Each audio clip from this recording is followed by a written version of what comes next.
प्रिय विद्यार्थियों, आज हम छायावादी कवि सुमित्रा नंदन पंत की कविता आज धरती कितना देती है से व्याख्या करेंगे।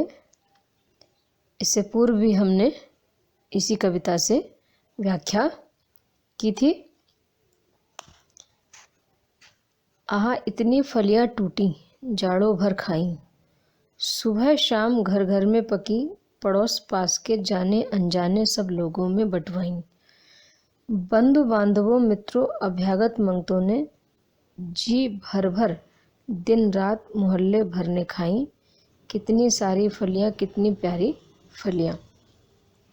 कवि पंत कहते हैं कि मैंने छुटपन में सेम के बीज जो धरती में बोए थे, लेकिन लंबे अंतराल के बाद वो बीज सेम के अंकुरित हुए और उनसे छोटे छोटे पौधे निकले और फिर वो सेम की बेल पल्लवित हो गई। सेम की बेल पर फलियां आने लगी और उस सेम की बेल पर इतनी अधिक फलियां आईं कि हमने सर्दी भर खूब उनकी सब्जी बनाकर खाई। सुबह शाम घर घर में पकी, पड़ोस पास के जाने अनजाने सब लोगों में बंटवाई। न केवल हमने ही उन फलियों को खाया, बल्कि अड़ोस पड़ोस सबके घर में उनको भिजवाया। जितने भी परिचित और अपरिचित लोग थे, सब में उनको बांटा गया, क्योंकि वो फलियां ही इतनी अधिक मात्रा में उस बेल पर आईं।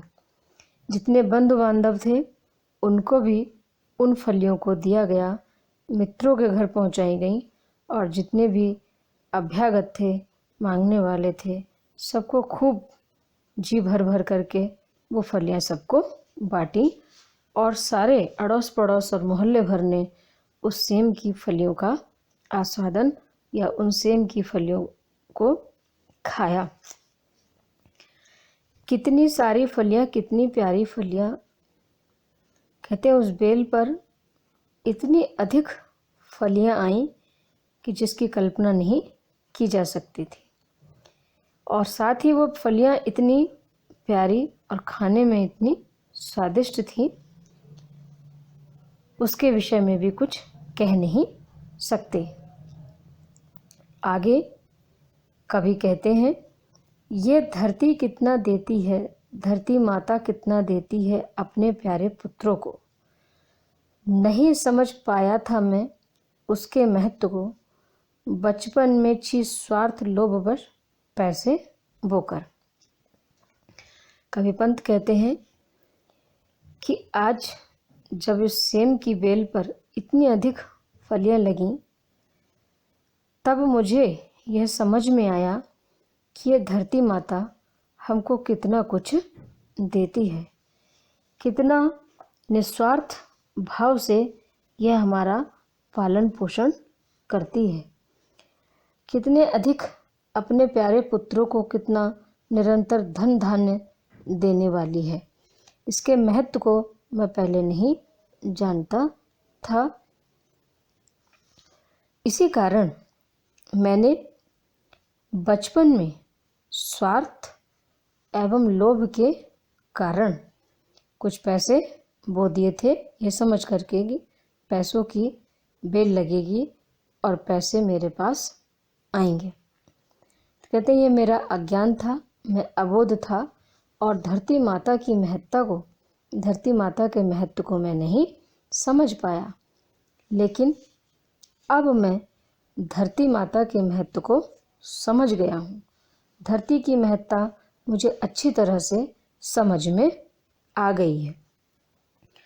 रत्न प्रसवनी है वसुधा, अब समझ सका हूँ। इसमें सच्ची समता के दाने बोने हैं, इसमें जन की क्षमता के दाने बोने हैं, इसमें मानव ममता के दाने बोने हैं, जिससे उगल सके फिर धूल सुनहली फसलें मानवता की जीवन श्रम से हंसे दिशाएं, हम जैसा बोएंगे वैसा ही पाएंगे। आगे कविपंथ धरती माता की महत्ता पर प्रकाश डालते हुए कहते हैं कि अब मैं यह समझ गया हूँ, या मैं समझ पाया हूँ कि ये धरती माता तो रत्नों को पैदा करने वाली है। यह धरती माता तो रत्न प्रसवनी है। इसमें सच्ची समता के दाने बोने हैं।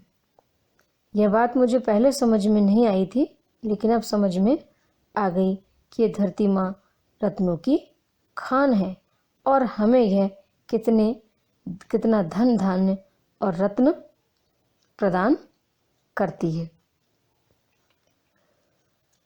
इसलिए अब हमें इस धरती पर सच्ची समता के दाने बोने हैं, अर्थात अब हमें ऐसा कुछ प्रयास करना है कि धरती पर समानता का भाव स्थापित हो।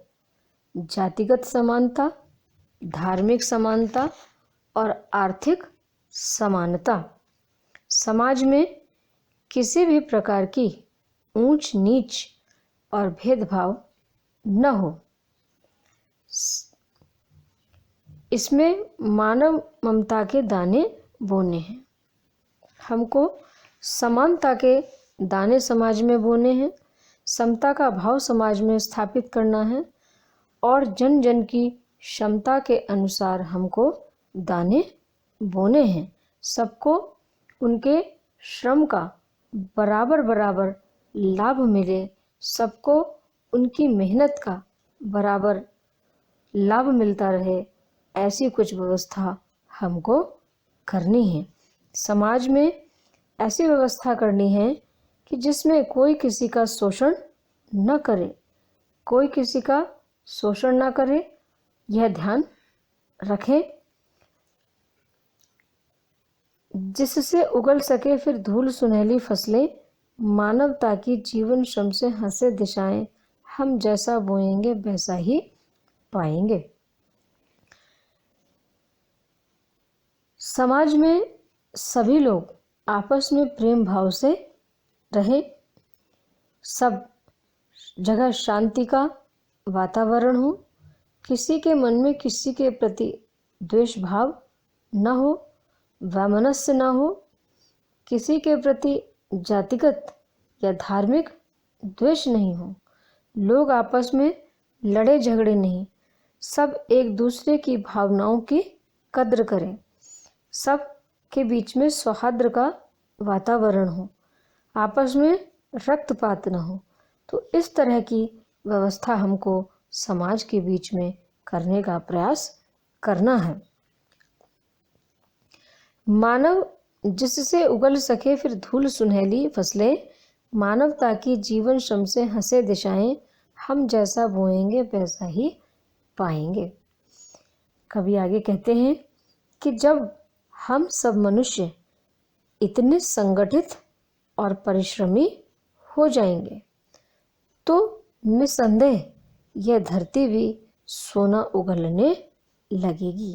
तात्पर्य हुआ ये कि यह धरती भी हमको धन धान्य से भर देगी, ये धरती भी भरपूर फसलें हमको देगी। तो उससे क्या होगा, चारों तरफ एक खुशहाली का वातावरण बनेगा, चारों तरफ लोग खुशहाल होंगे, श्री संपन्नता से युक्त होंगे, कहीं किसी प्रकार का अभाव नहीं दिखेगा।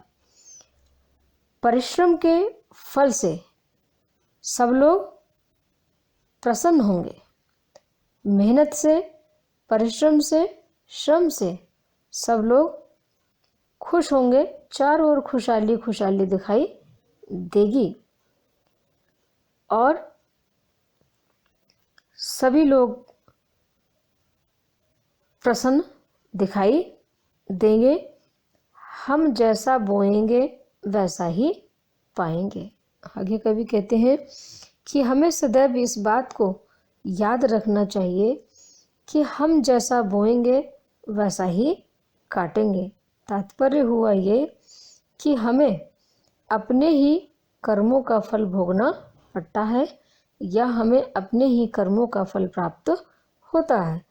इसलिए हमें सदैव अच्छे कर्म करने के लिए अग्रसर होना चाहिए। हमें सदैव अच्छे कर्म करने चाहिए। कभी भी किसी भी स्थिति में हमें बुरे मार्ग का अनुसरण नहीं करना चाहिए। सदैव अच्छे कर्मों में तत्पर रहें, अच्छे कर्म करते रहें। इस तरह कवि पंत ने इन पंक्तियों में धरती के उदार भाव की वंदना कर उदारता, समता, श्रमनिष्ठा, भातृत्व भाव एवं मानवतावादी दृष्टिकोण एक दूसरे के प्रति रखने की प्रेरणा दी है। धन्यवाद।